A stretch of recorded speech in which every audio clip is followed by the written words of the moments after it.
I get a good idea, and I start attacking it, and I finish, just around 5 or 6 a.m. because there's no way I'm sleeping, and then waking up and going at this again. I'm just on a roll type thing. And when I see the sun coming up and my painting's finished at the same time, I have this overwhelming sense of victory and of pride, and of that there's no better way to start a day than to to finish a painting.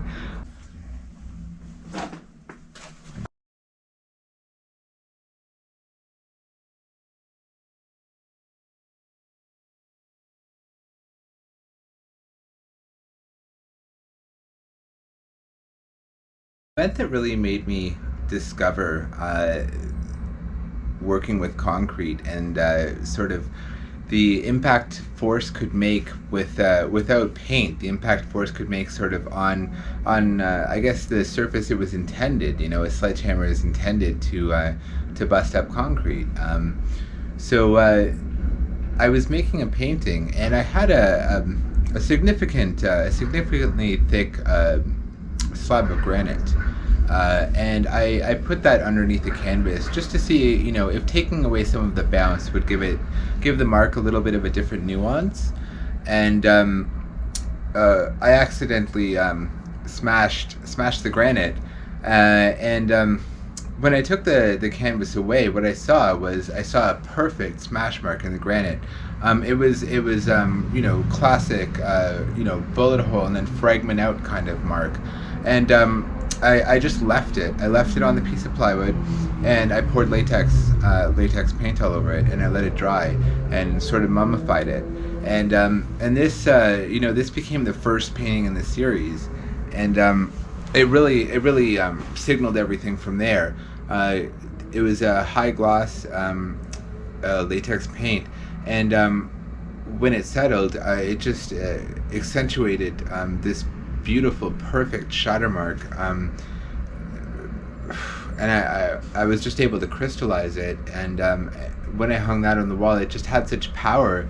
It signaled to me that that I should go forward with this, and I should experiment in sort of the negative impact of the mark. So the positive impact would be loading the sledgehammer with paint and hitting the sledgehammer down and causing this great amount of force that spreads out, and that being the mark, and learning how to control that. But it does leave a dent on the wooden floor underneath it sometimes, and that's a mark as well.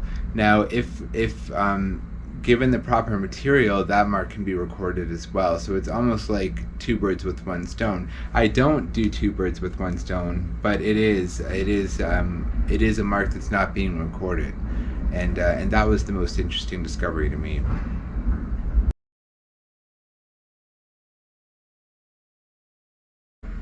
Giving light to an extreme weight. So taking concrete, which I was finding around Toronto, scraps of architecture and interesting bits, and I was making them sort of permanent by adding sort of their own weight in latex paint in a high color semi-gloss latex paint, and then just letting that sort of that process sort of dry and mummify on its own. And in the end, what I found is that the architecture was stuck solidly to the canvas, and the entire piece was given a sense of lightness. And it was just amazing.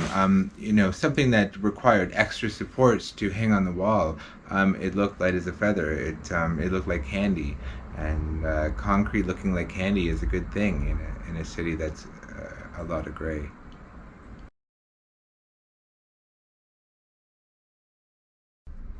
So I had a lot of fun with this series, finding little bits here and there, finding bits of fallen architecture, bits of a nearby highway, the Gardiner Expressway. It's a popular highway into Toronto. There's a bridge, the Spadina, the Fort York Bridge, and there I would find a lot of scraps that had fallen from the old bridge. Anything from a ledge that was nicely decorated, perhaps in the 1930s, to a cinder block that's out of the ordinary, because that sort of cinder block isn't manufactured anymore. I did a lot of research on the different types of cinder blocks and when they were manufactured through time, and I really got a great appreciation for the material I was working with. The KMH, for example, just about a block away, there's a brick wall there, and the bricks in that wall, they were actually put there by the mental patients, or by the psychiatric patients, the original patients of the hospital, and they were made to build the wall. The wall, it wasn't necessarily to keep people in; it was to keep people out, the curious out, and to give them a sense of privacy.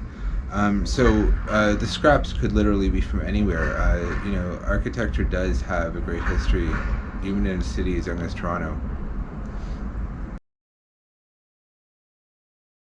My concrete rainbow painting is one of my largest paintings in this area so far of the architectural discovery, and it's one of my favorite works because it has so many ingredients to it. It has so many parts.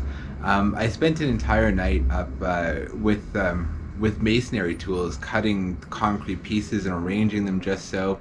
And I sort of sectioned off that area in my studio, and I didn't go near it. I didn't disturb them at all. And when I came across the perfect support about a month later, I knew it was time to start. The support was about 4 inches thick, 24 by 36, really nice wooden support. And I started arranging the pieces on the support, and I poured a can of latex paint on top, and I sort of let it do its thing and let it dry. And then I was left with with the shape to work with, and I was just in awe. I attacked this thing with everything from I melted crayons with a blowtorch. I used all kinds of acrylic paint. I used sequins and glitter, all kinds of glitter from different sources. Everything from dollar store glitter glue to a high-end glitter that I would order online. I got bottles of nail polish, and I poured the nail polish all over it as well. But it's one of my favorite pieces. Just the way that it all came together, and the way that it glows, and the way that I really described the rainbow using this heavy concrete and all these various things put together. It's just, I'm in awe of it. It's one of my most favorite pieces, and I'm sure you'll enjoy it as well.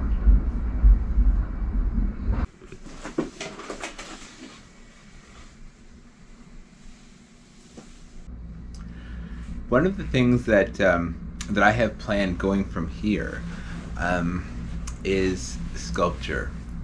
I want to take this newfound sort of love for concrete and this newfound knowledge and apply it to the world of sculpture. It's something that I've been neglecting for a little while, and I've been significantly focusing on painting. But I do have a few sculptures finished already. They're not ready to be released, but they are more than concept form. They're finished, and I'm definitely amassing a small collection of sculptures to go with these paintings, and we'll see where that goes. I'm gonna propose ideas. I'm gonna contact people. I'm gonna put it out there, but in the end, I'm willing to do this. I'm willing to do this for just me. I think I'm willing to spend my own reserves on the supplies, and I'm willing to really show Toronto, or really show Toronto an art show this summer on Queen Street. I'm really going to. No more sort of just selling paintings, no more paintings just for sale. I want to do something this summer for Toronto. I want to I want to make it a little more lively. I want to bring some life into it for whoever's out there. You know, whoever dares venture into the city during this pandemic. You know, salute to you. And I will definitely have a surprise, and have something photo worthy. So definitely be in store for that. And that's going to be exciting, and that's not too far from now.